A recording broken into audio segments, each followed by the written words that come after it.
आज हम लोग क्लास 10th के मैथमेटिक्स के प्रीवियस ईयर क्वेश्चंस को सॉल्व करेंगे जो एमसीक्यू वाले हैं 1 मार्क वाले क्वेश्चन। तो अभी हम लोग 20 क्वेश्चन सॉल्व करेंगे जो 24 में आए हुए हैं। तो फर्स्ट क्वेश्चन क्या बोलते हैं, ये सब बहुत इंपॉर्टेंट है, आपको एग्जाम से पहले ये आने चाहिए, खुद से बन जाने चाहिए।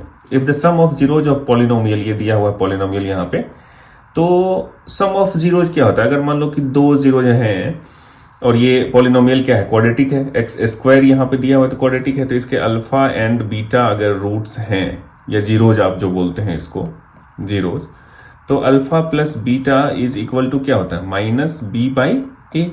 और ये कब होता है, जब आप स्टैंडर्ड फॉर्म में आप लिखेंगे क्वाड्रेटिक इक्वेशन को तो इस तरह से होता है। और इसमें अब यहाँ पे ये देखेंगे, इससे कंपेयर कीजिए तो a इक्वल टू कितना है 2, b इक्वल टू कितना है माइनस के रूट 2 और c इक्वल टू है 1। तो इस क्वाड्रेटिक इक्वेशन में a b c हमें पता चल गया। और ये बोल रहा है सम ऑफ जीरोज और पोलिनोमियल इज रूट 2, ये दिया हुआ है रूट 2, यानी कि alpha plus beta is equal to root 2 दिया हुआ है। तो हम अल्फा प्लस बीटा निकाल लेंगे, माइनस बी बाई ए। तो माइनस बी बाई ए अगर यहां से निकालते हैं हम, तो माइनस ऑफ ये माइनस के रूट 2 है, के रूट 2, बहुत इजी प्रॉब्लम है ये, और डिवाइडेड बाई ए इज 2 है ना, ये माइनस यहाँ पे है इसका, तो this equal to minus minus plus हो गया, तो के रूट 2 डिवाइडेड बाई 2। इस 2 को हम लोग क्या लिख सकते हैं, रूट 2 इंटू रूट 2 लिख सकते हैं, दो रूट 2 मिला के इंटू में, तो एक रूट 2 कैंसिल हो गया, तो ये हो गया के बाई रूट 2। और ये इक्वल टू दिया हुआ है रूट 2 के, दिस इज गिवन, तो this is equal to root 2, ये दिया हुआ है, तो ये क्रॉस मल्टीप्लीकेशन हो जाएगा, तो that implies k equal to 2, root 2 into root 2 is 2, तो ये इसका आंसर हो जाना चाहिए। कहाँ है, तो बी इसका आंसर हो जाएगा। ठीक है, अब देखते हैं क्वेश्चन नंबर 2। ये क्या है, question number 2, if the probability of player winning a game is 0.79 then the probability of losing the game. ये तो बहुत इजी है कि अगर जैसे प्रोबेबिलिटी ऑफ किसी चीज के होने का और ठीक उसी चीज के नहीं होने का, ये दोनों मिलके एक होता है। तो अगर हम ये सोचेंगे probability of winning the game, तो विनिंग और सेम गेम को लूज करने का, ड्रॉ वाला सिचुएशन यहाँ पे नहीं सोच लेना है, ठीक है। तो अगर ये सोचते हैं कि दो ही चीज हो सकता है, या तो जीत सकते हैं या हार सकते हैं, तो वहां पे इन दोनों को अगर ऐड करें तो ये 1 हो जाना चाहिए। तो विनिंग का दिया हुआ 0.7n plus p probability of losing equal to 1, तो इसका मतलब प्रोबेबिलिटी ऑफ लूजिंग कितना हो जाएगा, 1 minus 0.79, this is equal to 0.21। तो ये होगा, बहुत सारे लोग इसको भी मार देते हैं 0.21 परसेंटेज में नहीं होगा, ठीक है, ये 0.79 है, 0.21 इसका आंसर होगा। अब देखिए क्वेश्चन नंबर 3, ये क्या बोलते हैं, if the roots of equation ax square plus bx plus c equal to 0 where a is not equal to 0 are real and equal दिया हुआ है, then which of the following relations are true. तो real, ये आपको पता होना चाहिए कि डिस्क्रिमिनेंट जो होता है d इक्वल टू 0 होना चाहिए, किस केस में, जब रूट्स आपके रियल एंड इक्वल होते हैं तब। और d क्या होता है, बी स्क्वायर माइनस 4ac, ठीक है। तो यहाँ पे b square minus 4ac equal to 0 हो जाएगा, बहुत ही ईजी है। तो b square is equal to हम लोग लिख सकते हैं 4ac। अब जितने भी ऑप्शन हैं उसके हिसाब से आप देखेंगे बारी बारी से, जैसे यहाँ पे a इक्वल टू समथिंग लिखा हुआ है, तो आप यहाँ से देखिए कि b square by 4c equal to a करते हैं, तो क्या ये ऑप्शन a होता है क्या, a equal to b square to 4c, तो ऑप्शन a तो नहीं होगा। B square equal to ac, तो ये तो यहाँ पे लिखा हुआ है B square equal to 4ac, तो ये भी नहीं होगा। AC इक्वल टू, तो AC हम कैसे निकाल सकते हैं, यहाँ से देखिए, इस C को इधर मल्टीप्लाई कर दिए तो b square by 4 equal to AC, ये होता है क्या, इधर यहाँ होता है, तो ऑप्शन C इसका करेक्ट हो जाएगा। अब देखिए question number 4, in an AP arithmetic progression if the first term is given, first term क्या दिया हुआ है 7, nth term an is equal to 84 and the sum of first n terms Sn is equal to given 2093 divided by 2। तो ये अगर आपको formula पता है कि an equal to a plus n minus 1 होता है इंटू डी, अगर, और Sn equal to n by 2 2a plus n minus 1 by d होता है। एक तीसरा भी फॉर्मूला होता है Sn equal to n by 2 first term plus last term, ठीक है, तो इसको दो तरीके से हम लोग बना सकते हैं। अगर हम इस तरीके से बनाएं या इस तरीके से, किसी से भी बना सकते हैं। जैसे देखिए यहाँ पे कि यहाँ पे एस एन इक्वल टू दिया हुआ है 2093 डिवाइडेड बाई 2, ये तो गिवन है ना एस एन, और this equal to n by 2, और फर्स्ट टर्म कितना दिया हुआ है, first term is given is 7 plus l the last term the a n equal to 84 दिया हुआ है। तो दैट इम्प्लाइज ये क्या हो जाएगा 2093 divided by 2, this equal to n by 2 into कितना 91। ठीक है, तो ये 2 कैंसिल हो गया, तो n is equal to 2093 divided by 91 हम लोग लिख सकते हैं। इसको अगर आप डिवाइड करेंगे तो शायद 23 आना चाहिए आंसर। ठीक है, इसको दूसरे तरीके से भी बना सकते हैं, जैसे इस तरीके से देखिए, जैसे ए एन इक्वल टू दिया हुआ है, तो ए एन इज गिवन कितना 84, this is equal to a is given 7 plus n minus 1 into d. यहाँ से ये 7 अगर इधर आ गया तो ये कितना हो गया 77, this is equal to n minus 1 into d, correct. तो d इक्वल टू यहाँ से हम लोग निकाल सकते हैं 77 बाई n माइनस 1। ठीक है, और अब इस फॉर्मूला को यूज करके एस एन जो दिया हुआ 2093 divided by 2, this is equal to n by 2, n निकालना है हमें, 2a 7 दिया हुआ है a, तो 7 इंटू 2 हो गया, plus n minus 1 into D, और d हम निकालें 77 बाई n माइनस 1, तो इसको यहाँ पे 77 बाई n माइनस 1 अगर लिख दिए तो ये कैंसिल हो गया, राइट। और फिर आप देखेंगे कि 2093 divided by 2, this is equal to n by 2 into 14 plus 77, ये अगेन फिर वही हो जाता है, ये 2 कैंसिल, और n बाई 91 ये 23 ही आ जाएगा, करेक्ट है। तो ये अच्छा क्वेश्चन है, आपको आना चाहिए। अब देखिए ये क्वेश्चन नंबर 5 है, ये क्या बोलता है, 2 positive integers p and q can be expressed as p equal to 18 this. तो p इक्वल टू लिखा हुआ है 18a स्क्वायर b4, ठीक है, और q इज इक्वल टू दिया हुआ है 20a b square, where a and b are prime. ठीक है, इतना गिवन है प्राइम, और आपको निकालने के लिए बोल रहा है LCM of P and Q, ये निकालना है। ये तो बहुत इजी है, ये तो बहुत इजी क्वेश्चन है ना। LCM में क्या होता है, ये जैसे ये फैक्टर्स हैं, इसके फैक्टर्स क्या क्या है 18 इंटू ए स्क्वायर इंटू B4, इसके फैक्टर्स क्या है 20 into AQ into B square. तो इन दोनों में जो कॉमन है उसमें जो बड़ा वाला है, तो ये AQ यहाँ से इन दोनों में बड़ा है, तो AQ हो गया। यहाँ से कौन सा बड़ा है B4, तो B4 हो गया। तो AQ B4 जिसमें वही आंसर होना चाहिए, देखो AQ B4 ये तो होना ही चाहिए। फिर भी अब 18 और 20 है, तो 18 और 20 का LCM निकाल लो, तो 2 से 9 हो गया, 3 से 3 हो गया, तो 2 इंटू 3 स्क्वायर, और 20 का अगर LCM हम निकालें तो कितना होगा 2 5 फैक्टर्स निकालना है, सॉरी, तो 2 स्क्वायर इंटू 5, तो एक ये है और एक ये है, तो यहाँ दोनों से इन दोनों में क्या होगा, ये 2 स्क्वायर यहाँ से आएगा इंटू ये 3 स्क्वायर आ जाएगा, और ये वाला 5 आ जाएगा। तो मैं ये जान रहा हूँ कि आपको LCM आता है निकालना हुआ, राइट। तो ये हो गया 4 इंटू 9 इंटू 5, ये हो गया 20 इंटू 9 मतलब 180, देखो 180 है, 180 AQ B4। वैसे कॉमन सेंस ये बोलता है कि जैसे ही आपको AQ B4 निकल के आया और कोई दूसरा ऑप्शन है ही नहीं AQ B4 में, तो यही होगा डायरेक्टली, है ना। अब हम लोग सॉल्व करेंगे क्वेश्चन नंबर 6। ये बोलता है AD is the median of ABC। तो कोई एक ट्रायंगल यहाँ पे हमने बना लिया, राइट। ये हो गया A, ये हो गया B, ये हो गया C। A से D जो है मीडियन है, तो यानी कि BC को वो मिड पॉइंट पे डिवाइड किया, ये BD is equal to DC हो जाएगा। A का कोऑर्डिनेट हमें दिया हुआ है 5 माइनस 6, B का कोऑर्डिनेट दिया हुआ है 6 4, और C का कोऑर्डिनेट दिया हुआ है 0 0, राइट। तो अब हमें AD का लेंथ निकालना है, तो इसके लिए D का कोऑर्डिनेट चाहिए। तो D का कोऑर्डिनेट तो बहुत सिंपल है, इन दोनों का मिड पॉइंट है, तो ये हो जाएगा 6 और 0 है तो ये 6/2, और ये 4 0 है तो 4/2, सिंपल, इसमें तो कुछ करना ही नहीं। इसका कोऑर्डिनेट ये हो गया 3, ये हो गया 2, तो D का कोऑर्डिनेट पता हो गया। अब इसको अगर हम x1 और y1 पॉइंट मान लें, और इसको x2 और y2 पॉइंट मान लें, तो डिस्टेंस जो AD होगा वो क्या होगा, root over x2 minus x1 का square plus y2 minus y1 का स्क्वायर। हम किसी को भी x1 x2 मान सकते हैं, इसको भी x1 x2 मान सकते हैं, इसको x2 y2 मान सकते हैं।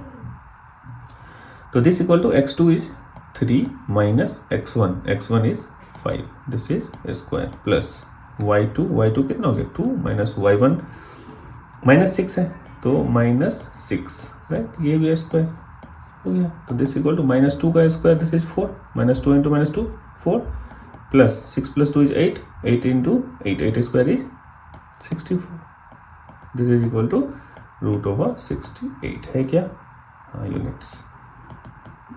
ठीक है, तो ये भी सिंपल क्वेश्चन। अगर डिस्टेंस फॉर्मूला आपको पता है, ये पता है कि मीडियन मिड पॉइंट पे होता है, नेक्स्ट अपोजिट वाली जो साइड होती है उसको मिड पॉइंट पे ये डिवाइड करता है, ये अगर दो कॉन्सेप्ट पता है तो आपको ये क्वेश्चन इजीली बन जाएगा। ये तो बहुत इजी है, sec theta minus tan theta equal to m, then the value of sec theta plus tan theta.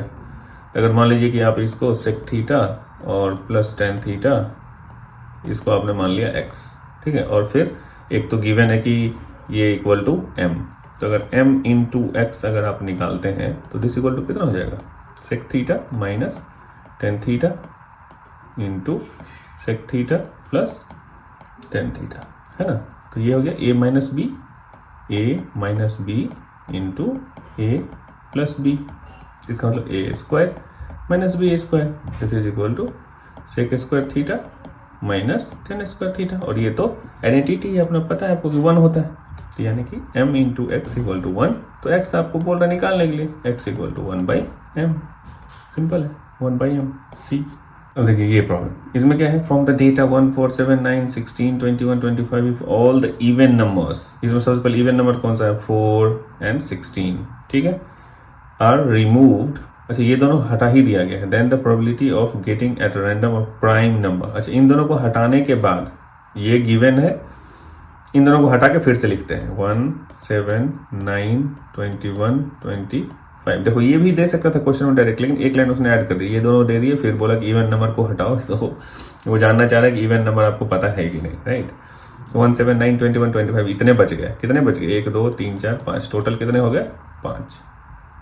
इसमें बोल रहा है कि probability of getting a random a prime number from the remaining, इसमें प्राइम नंबर कौन सा है, प्राइम नंबर तो 7 ही है, 9 तो प्राइम नंबर है नहीं, 21 है नहीं, 25 1 है नहीं, और 1 भी नहीं है। इसमें बहुत लोगों को डाउट होता है 1 में, राइट, कि 1 is prime, 1 is not prime, not prime. तो यहाँ पे सिर्फ एक ही प्राइम नंबर है, कौन सा 7, तो जो फेवरेबल कंडीशन है वो एक ही है, राइट। और टोटल इवेंट्स कितने 1 2 3 4 5, तो 1/5 है क्या है, तो ये सिंपल क्वेश्चन है, ठीक है। कोई इसको 2/5 भी लिख सकते, लेकिन ऑप्शन है, हाँ है, देखो 2/5 है ही इसका फर्स्ट ऑप्शन, जो 1 को प्राइम बोलेगा उसको 2/5 आंसर आ जाएगा, वो गलत हो जाएगा। हम लोग सॉल्व करते हैं क्वेश्चन नंबर 9। ये क्या दिया हुआ है कि x1 x2 ये डेटा दिया हुआ है, इसका फ्रीक्वेंसी दिया हुआ है, और ये वैल्यू दिया हुआ है इतना, द वैल्यू ऑफ इतना इज इक्वल टू, ये पूछ रहा है हम लोगों से, राइट। तो ये तो सिंपल सा है, इसको हम लोग एक्सपेंड करेंगे। सबसे पहले fi xi माइनस x बार लिखा हुआ है 1 से n तक, तो ये सिग्मा है समेशन, तो इसको हम लोग अलग अलग लिख सकते हैं सिंपल, किस तरह से, fi xi 1 से n तक तो है ही, माइनस बार हो जाएगा, और ये आप इसको लिख सकते हैं fi x बार, ठीक है, 1 से n तक।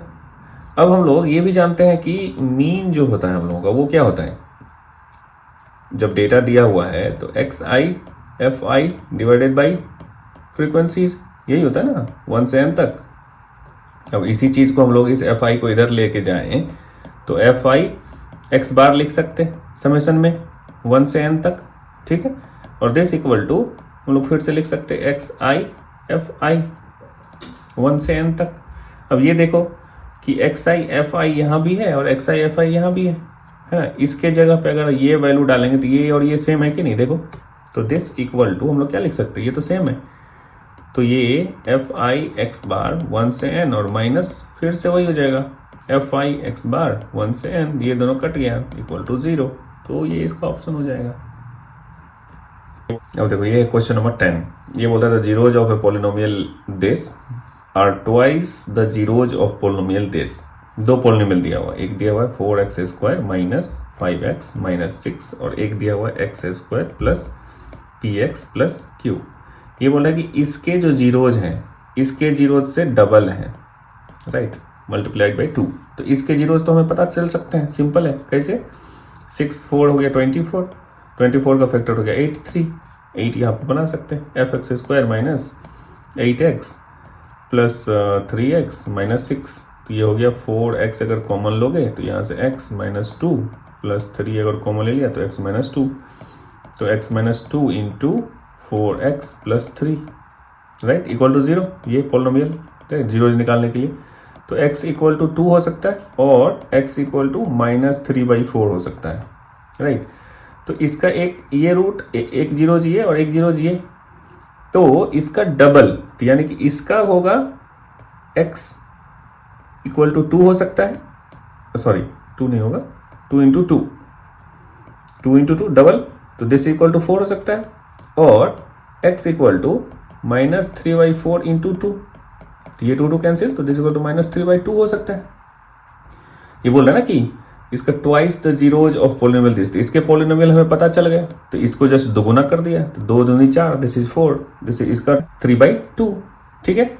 अब ये दोनों मिल गए तो इस पॉलिनोमियल का सम ऑफ रूट्स, दो रूट्स इसके पता चल गए, इसके सम ऑफ रूट्स कितने होंगे -b/a, राइट, और यहाँ पे सम ऑफ रूट्स हमें पता है, तो -b/a इज इक्वल टू कितना हो गया यहाँ पे, b यहाँ पे कितना है p, तो -p और a कितना है यहाँ पे 1, तो 1, तो -p हो गया। और सम ऑफ जीरोज में एक ये है जीरोज और एक ये है, तो 4 प्लस -3/2, इसको सॉल्व करो, ये -p के इक्वल होगा, ये हो गया 8 -3 divided by 2, this is equal to -p जो ऊपर में आया हुआ है, आई बात समझ में ना, तो ये हो गया 5/2 equal to -p, that implies p equal to -5/2, है क्या, है, ठीक है। ये तो बहुत ही इजी है। डिस्टेंस बिटवीन 2 पॉइंट्स, एक पॉइंट है 3 एंड -5 और एक पॉइंट है x एंड -5, राइट, इन दोनों का डिस्टेंस 15 दिया हुआ है, राइट, दिस इज 15। तो ये तो सिंपल है। ये अगर आप इसको मान लो कि x1 y1 है और ये अगर x2 y2 है, तो डिस्टेंस जो आप निकालोगे इन दोनों के बीच का, तो वो क्या होगा, x2 माइनस x1 का whole square plus y2 minus y1 का होल स्क्वायर, ये चला जाएगा रूट में, this equal to x2, x2 में x ही है, राइट, यही x निकालना है, माइनस x1, x1 इज 3 का स्क्वायर प्लस y2 कितना है -5 and minus y1 is also -5, तो ये -5, ओ तो ये हो गया पूरा टर्म ही 0 हो गया ये, राइट, क्यों हो गया, क्योंकि ये -5 है और माइनस माइनस +5 है, तो ये तो हो गया 0, राइट। तो इसका मतलब ये हो गया x -3 का होल स्क्वायर का रूट होगा, राइट। और ये दिया हुआ है कितना अपना 15, कितना दिया हुआ है 15 यूनिट्स, ये इक्वल टू 15 दिया हुआ है। तो इस रूट को हटाने के लिए इसको आप 15 का स्क्वायर कर दिया 225 और ये हो गया x -3 का कितना स्क्वायर, राइट। तो इसको आप लिख सकते हो x² plus 9 minus 6x, this is equal to 225। इसको आप ऐसे भी लिख सकते हो x² माइनस 6x माइनस कितना हो जाएगा ये 216, दिस इज इक्वल टू 0। और 216 को अगर आप करोगे तो 18 और 16 में आएगा, 18 और 12 में, राइट। 216 को अगर आप 2 8, इसका एक इजी मेथड भी है वो भी बताता हूं मैं,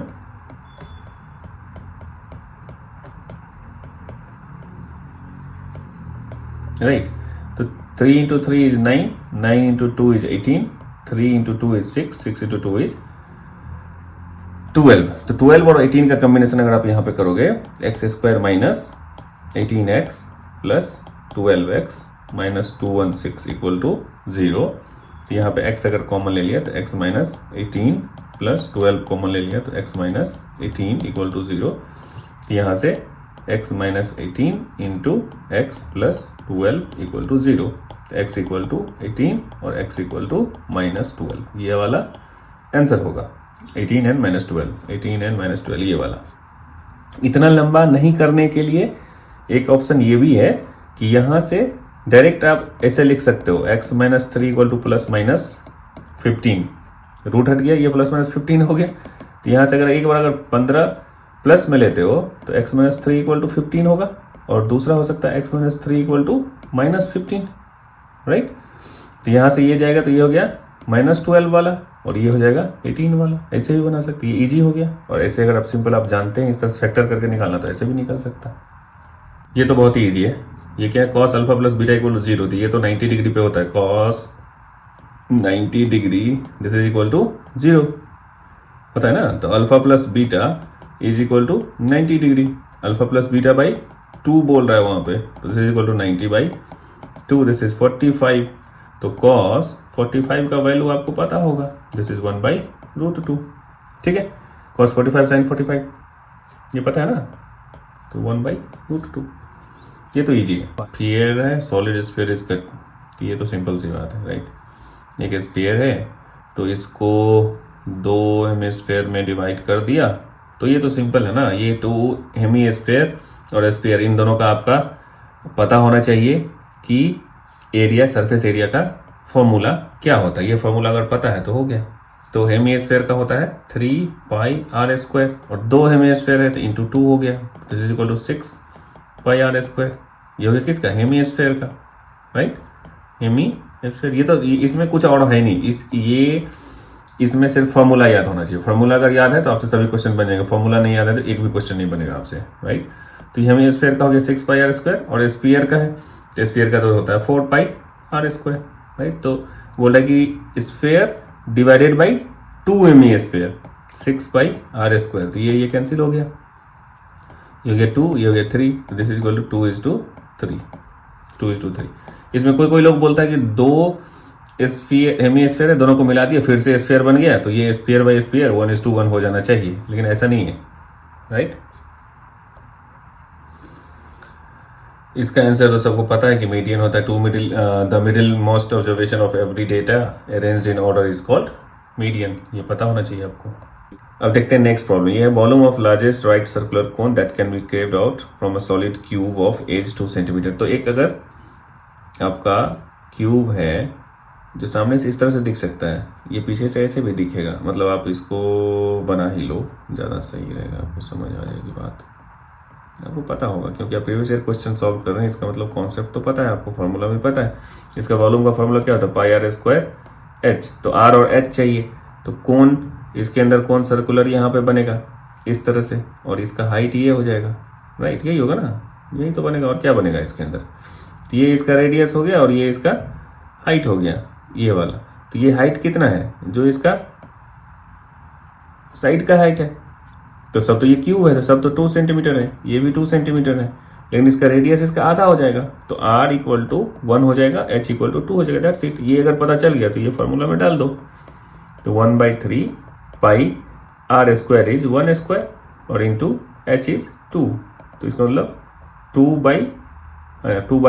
ये दिया हुआ इधर 2π/3 क्यूबिक सेंटीमीटर हो गया, सिंपल।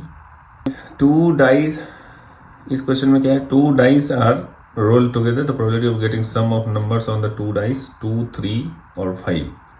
तो ये तो सिंपल है ना, 2 डाइस है, 2, 3, 5 आना है, तो आता क्या क्या है उधर 1, 1, ये जिसको पता है बेसिक उसको कभी दिक्कत नहीं होगा, है ना। 1, 4, 1, 5, 1, 6, ये है ना। 2 अगर डाइस को ऐसे करोगे तो क्या क्या आ सकता है, 2, 1, 2, 2, 2, 3, 2, 4, 2, 5, 2, 6, यही ना। फिर 3, 1, फिर 3, 2, फिर 3, 4, फिर 3, 5, फिर यहाँ पे छूट गया मेरा 3, 1, 3, 2, 3, 3 छूट गया, राइट। 3, 3, 3, 4, 3, 5, 3, 6, उसी तरह के 4, 1, 4, 2, 4, 6, सॉरी 4, 3, 4, 4, 4, 5, 4, 6। ये मैं ऐसे ही लिख दे रहा हूँ आपको, ये अगर समझ में आ गई तो कभी गलत होगा ही नहीं।